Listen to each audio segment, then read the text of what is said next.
name is Rafael, you watch Rock and Roll Garage, and I'm going to tell you why you need to watch Sinners, the horror movie released in 2025 that was directed by Ryan Coogler. If you are a blues, rock and roll, and music fan, especially, you gotta see this movie. But first, please subscribe to the channel, like the video, and leave a comment.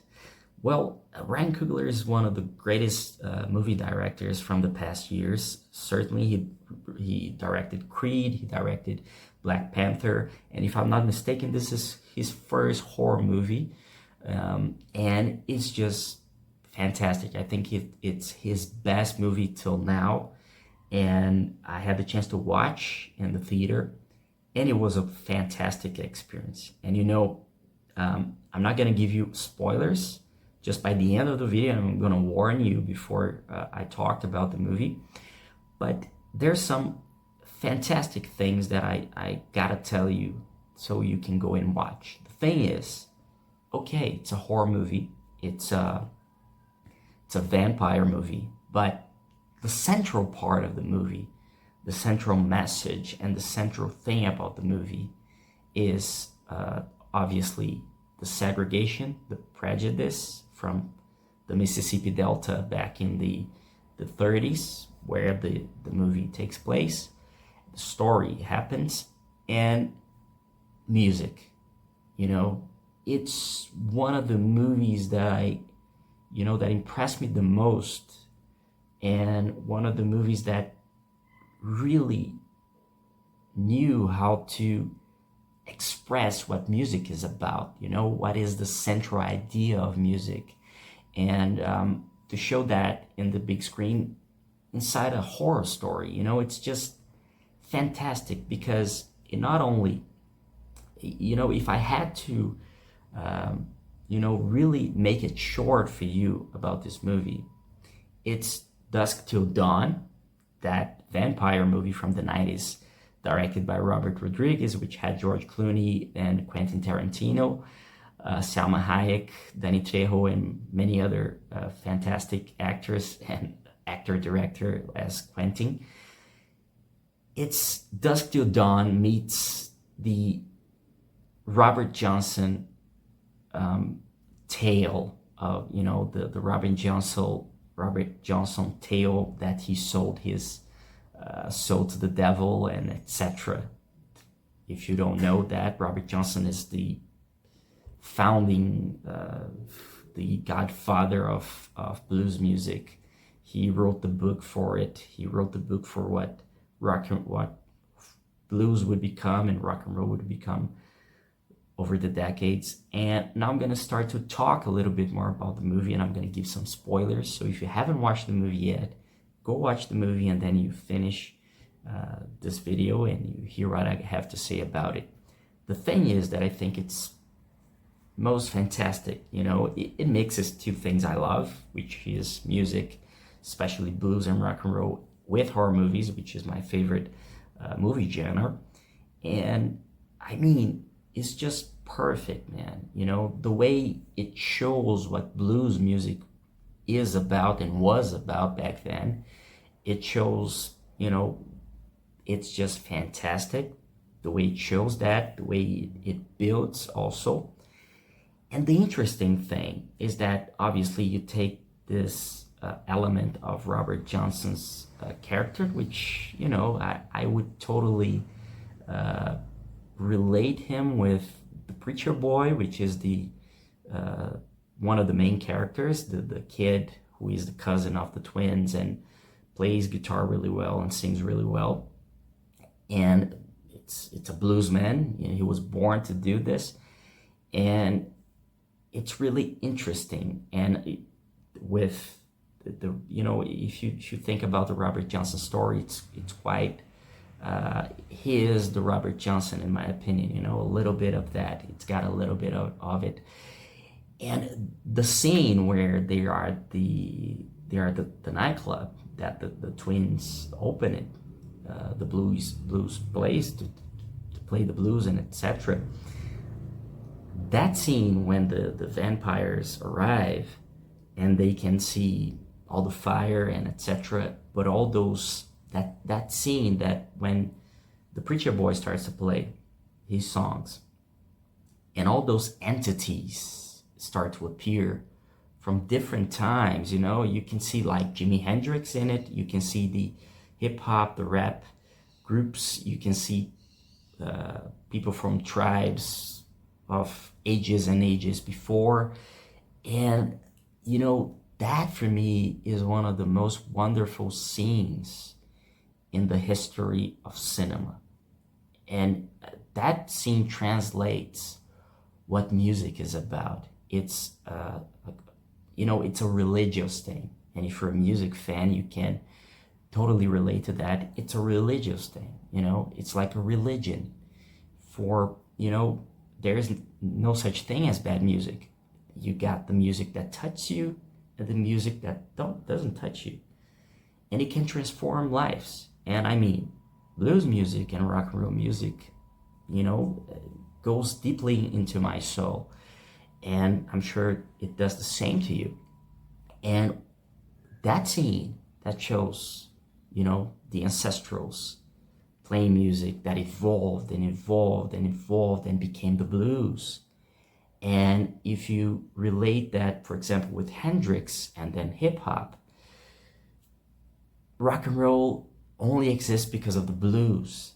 And it's just an incredible thing, because if you do the parallel, and you know, I might be tripping here, but it's the message I think the movie passes.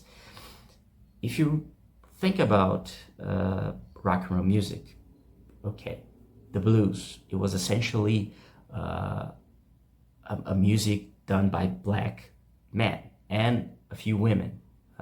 Thankfully, we had a lot of fantastic blues guitarists who were women, like Sister Rosetta Sharp, for example.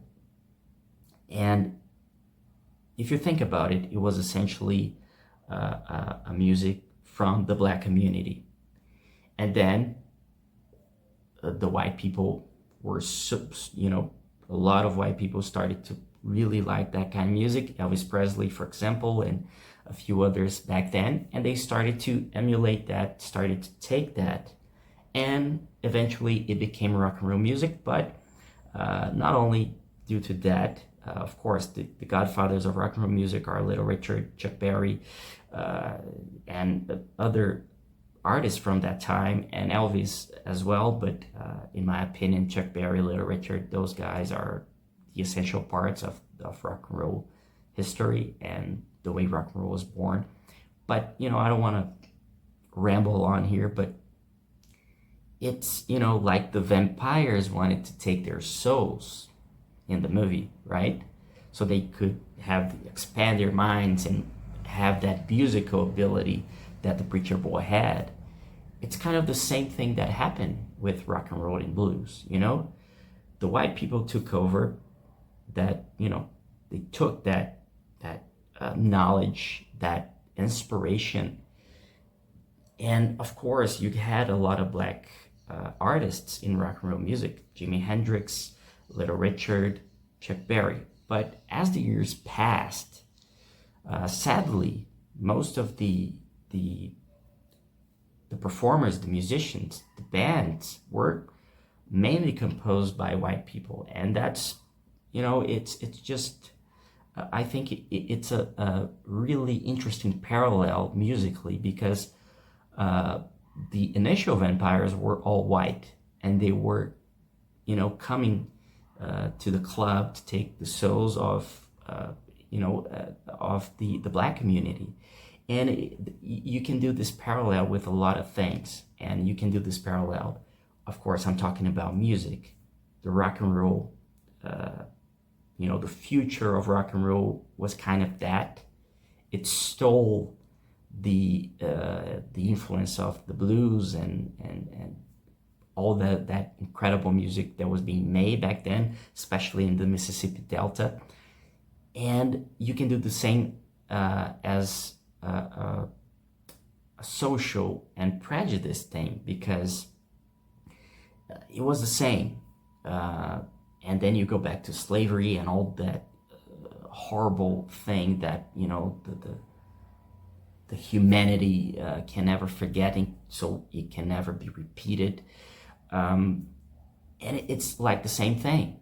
The white people trying to steal their freedom, the black community freedom, their rights, their and obviously their knowledge, their music, you know, all their rights to do that. That's why I think it's a perfect movie. If you look at it, if you analyze it, it's, you know, the horror is just a side thing. The vampires are a side thing.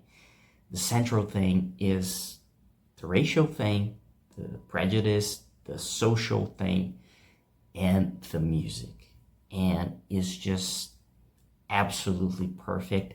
And, you know, what can I say about the cameo? If you watched till here, you probably watched the whole movie.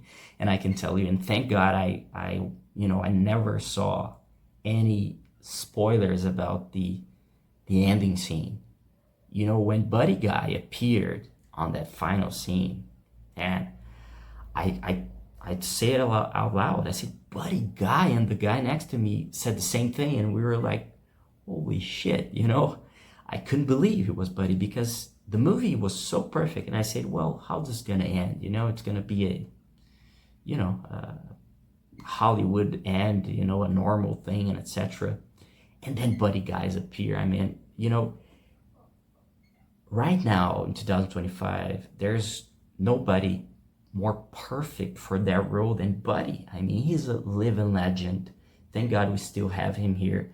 He is almost 90, or he's 90 if I'm not mistaken. I'm sorry about that, but you know, he's one of the few living legends from the beginning of the blues who are really who are still alive and kicking. And you know, it was just a perfect ending.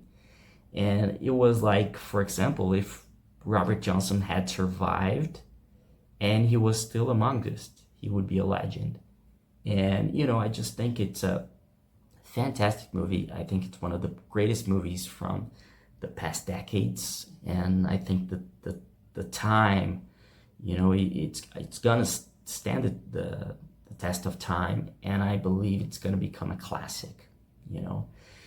And it makes me sad for all the other people who are going because it's a horror movie, or because it's a Michael B. Jordan movie, who is a famous star as well, famous actor, and they don't know who Buddy Guy is, and they don't understand the message and all that thing about music, about rock, about blues.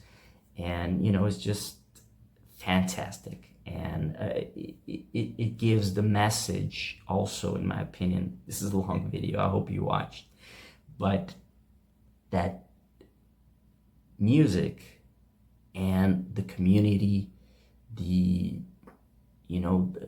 we as humans, we are all the same, you know. We all take pieces of things to create things, you know, to create other things. Music is that, you know, it's a lot of influences from the past, from our ancestors and etc. And the same thing is about living in community, about respecting each other, and about, you know, treating everybody well, and don't judge anybody, don't you know, just be a good person, and you know, treat everybody well, respect everybody, respect people's rights, and etc. And it's just, I think it's a beautiful, beautiful movie. And if you have watched, please tell me what you think. Tell me if you liked the movie. Tell me if you saw the same thing as I did,